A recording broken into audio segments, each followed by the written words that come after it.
Hi, this video is to show you how to make text and have some fun with it. So we're going to do a few things before we get into Photopea. More than likely, you've got your Launchpad opened up. While you're there, I'd like you to find what's called the photo editor. It looks like this, and I'm hovering my mouse over it now. Before you click on it and open it up, I'd like you to right-click it and choose Add to Favorites. And what that will do is put an icon in the lower taskbar, and it makes it easy to find because we use this a lot and it's a handy place to have it. So you're going to click that and open up Photopea, but you're not going to do anything here yet. But at the bottom of in your lower taskbar, I believe you're going to have either a computer symbol or a file folder. Click either one, and that will open up your PC. And I'd like you to go over to the Downloads menu on the left-hand side. Click Downloads, and you're not going to find very much. I have a few things in here because I've used this my home computer.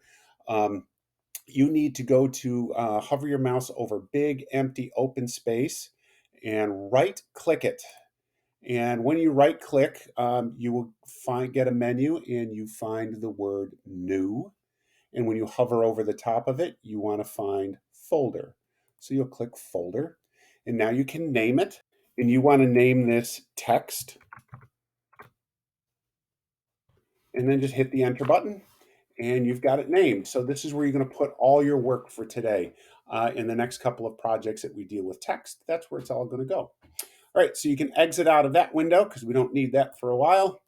And now we're back on Photopea. So in Photopea, I'd like you to choose New Project. So you're going to click New Project, and you get this window, and there's a whole bunch of fancy templates, which we're not going to use. But in the top left-hand corner, it says New Project, and I'd like you to rename that as Text My Name. Text My Name.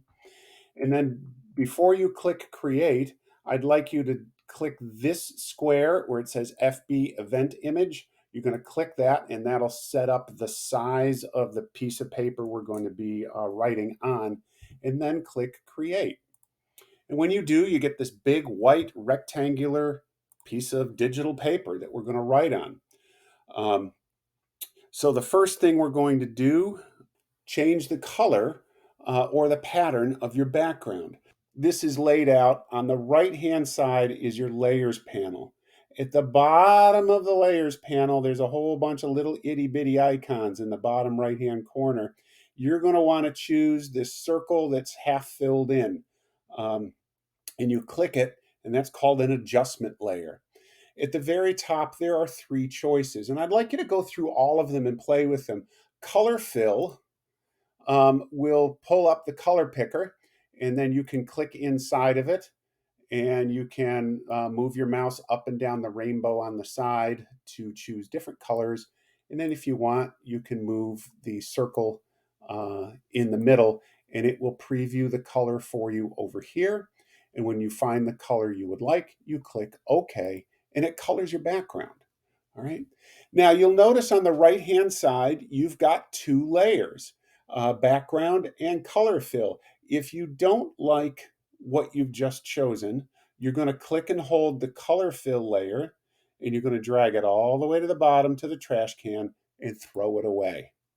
And now you'll click that circle again and go back to color fill if you want to pick a different color, or you can go to gradient fill and you can play around with that. It shows on the left from black all the way to white. But next to where it says gradient, there's a little upside down triangle. If you click that, there are some pre-created color patterns, and you can click one and it will apply it. And then you can click the menu itself. And if you want to play with these three sliders to adjust that type of color, that's fine. You can even go to the style, and you can choose radial, and it makes it a circle. It'll put it on an angle for you. Shows a reflection. Diamond pattern shows a diamond. Find the one you like, and you go with it. You can also change the angle, and by turning this radius around the circle, and it will change the way that's laid down. If you want to change the color and play with a different one, go ahead and change it. Once you find the one, I don't like that one, but once you find the one that you like, you're good to go. What I would suggest is collapsing this uh, pop-out menu, and you have to do it by clicking these teeny tiny little back and forth arrows. And once you do, it does this, and then you click it again and it goes away. All right. If you don't like gradient fill, click and hold it and drag it to the trash can. We're going to click it one more time to go through the pattern fill. It will apply this pattern. If you want to choose other patterns, you can, but you don't have much choice. You just click this square with the pattern in it, and you can click through your choices to see what you've got. Again, there's not a huge amount, but you can play with the angle of these however you wish, and you get to set them on different angles. All right. Scale, you can make them from super teeny to super big. We'll go with this one, which is kind of fun. That's up to you. So once you've got that the way you want it, I'm going to go with that one. I'm going to collapse this menu with little itty bitty arrows, and now I'm going to add some text. On the far left-hand side of your menu are all your tools, and you want to find the letter T. T for type. I always call it the text tool. You're going to click that, and before you do anything on this page, you want to come up to your tool options bar, and where it says size, it says 24px for pixel. You want to click the drop down menu and just crank it to 150. This is what I don't want you to do. Please do not draw a text box. We will never, ever, ever draw a text box in this class. Text box limits what we can do with the text, and we want to have free reign over what we want to do. So if you draw a text box by mistake, come up at the top of the tool options bar, click the X, it goes away, and then you can come back, click one time, and you're going to type in your name. My first name is Paul.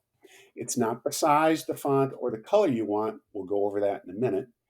But to change the size, you're going to go over to your toolbar. The very top tool is called the Move tool. You'll click that one time, and you'll see the sizing boxes show up around the outside.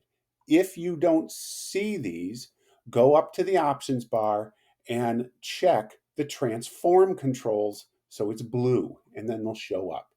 You're going to grab a corner, and you're going to size it up the way you want it. And you can click it and move it around.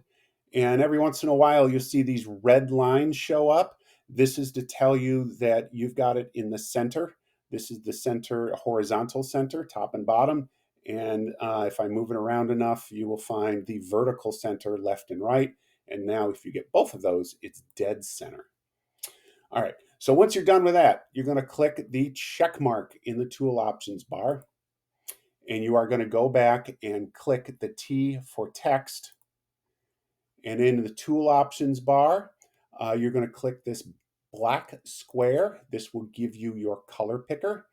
If the color picker shows up in a place that you don't want it to be, you can click and hold this top title bar, click and hold that, and you can move it out of the way so you can see the changes.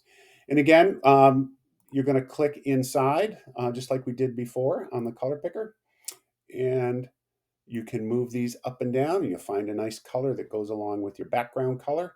Contrast is good, meaning difference between two colors, big difference, not just little difference. I certainly wouldn't want to make this like a yellow or an orange because I can't see it. So my favorite is blue. I think I'm going to go with the blue. And then you click OK on the menu when you find the one that you want. We are now going to change the font style. In the options bar, yours defaults at Deja Vu Sans in the top left-hand corner. Click the drop-down menu and be patient. Your previews will show up, and you can scroll up and down this menu, and you can find lots of different font styles. Please choose like a medium thick or a super heavy thick one. Stay away from these really thin ones, at least for this project, because of what we're going to do next. You need a thicker font for it to show up better. So, find one medium thick or super really thick.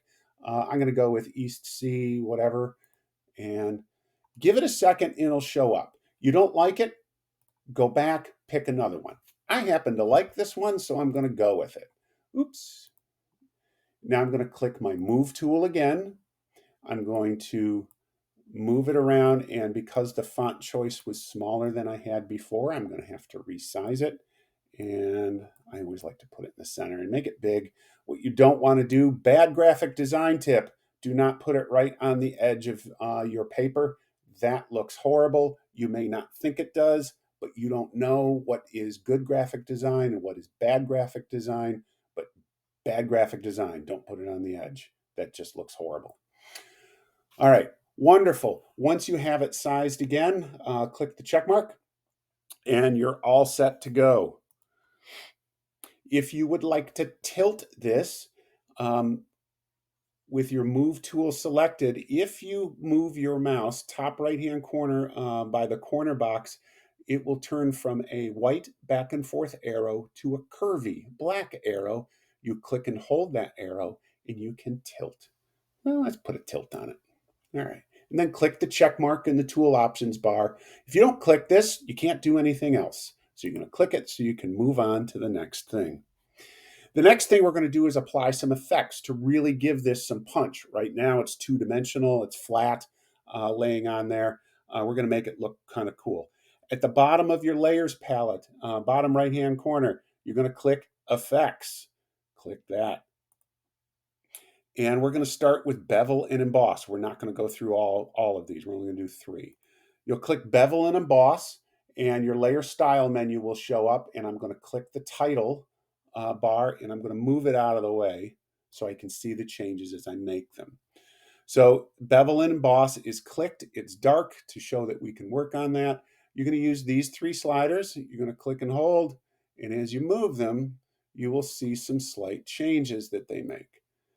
Depth, size, you can whack these out back and forth, however you want to get it the way you want it. And then when you've got it the way you want it, you're going to click OK. And it takes that change. You're going to go back to the effects menu. And this time you're going to choose stroke. Stroke puts an outline around your letters, and you can see it applies a thin one, and it's black right now. If you want to change the color of your stroke, you can. Let's make mine red up here, and now I have a red stroke. To change the stroke size, how thick it is, you're going to click and hold the size menu. And you can make it super thick, which I don't recommend. You just want to make the letters show up better. That's what you want people's attention to go to. You don't want it to go to the big fat outline that's around it. You want them to pay attention to what you're writing. So that looks good to me. If you want to play with the opacity, you can. You can click and hold, and it just kind of fades it out a little bit or makes it super sharp color. You like it? Click OK. You're going to go back to the effects menu, lower right hand corner, EFF, and we're going to go to drop shadow. Drop shadow, and the effects menu shows up again. Drop shadow is checked and chosen. And drop shadow puts a shadow underneath your words. It looks like it lifts up off the page. We're going to play with distance, spread, and size first before we play with let's play with opacity. All the way to the right will make it really dark. And as you move it to the left, and you may have to be patient with this, it will fade it out a little bit. Distance. Click and hold the distance slider, and it pulls the shadow away from your words. You want the shadow to be underneath your words a little bit. If you pull it too far away, it looks like a second set of words, and it just gets things confused. It gets in the way of your letters. So you want to pull it away. Spread, click and hold that to see what it does. as you move it to the right, kind of spreads it out, and you can see it's making the lines on the edge of your drop shadow sharp or fuzzy. And then the size slider will spread it out. So you can spread it out a little bit. You want people to see it, so you don't want to spread it too far. If you don't like where it's laying down, on the angle, on this radius on the circle, you click and hold the radius, and you can move it around your word and get it exactly where you want it. I kind of liked where it was before, so I'm going to leave it about, hopefully I'll get it just about where it was. You'll click OK. All right, and that's all the effects we're going to apply on your word today. Now we're going to save it. We're going to save it two different ways. So first of all, we're going to go up to the File menu in the top left-hand corner, and you're going to click it, and you get a menu, and you want to go down to Save as PSD. This is a PSD stands for Photoshop document. You want to click that and save it, and it will download it. And downloads, you'll see in the lower left-hand corner, text my name, PSD. And now you're going to go back up to the File menu, and you want to go to Export As, and you want to go to JPEG, JPG. And you click that, and you get this menu. What you see here is a zoomed in version. You can zoom back out if you wish to see the whole thing, but you already know what it looks like. You want to take your quality slider. Yours is probably down here somewhere. Click and hold it, move it to 100% to maximize the number of pixels, and you want to click Save. And it will show you that it's downloaded in the lower left-hand corner. Now you're going to go to one of these two little upward pointing arrows. You'll click it, and you want to click Show in Folder, and you will see them in your downloads folder. It takes you right where they are, and you'll see two. You'll see the finished copy is the JPEG, and you'll see the PSD file, which you can't see the work because that's the way it saves it. And you're going to click and hold, and you're going to drag them, and you're going to drop them into your text folder so they're all there. If you want to check, you can double click your text folder, and you will see that they're both there.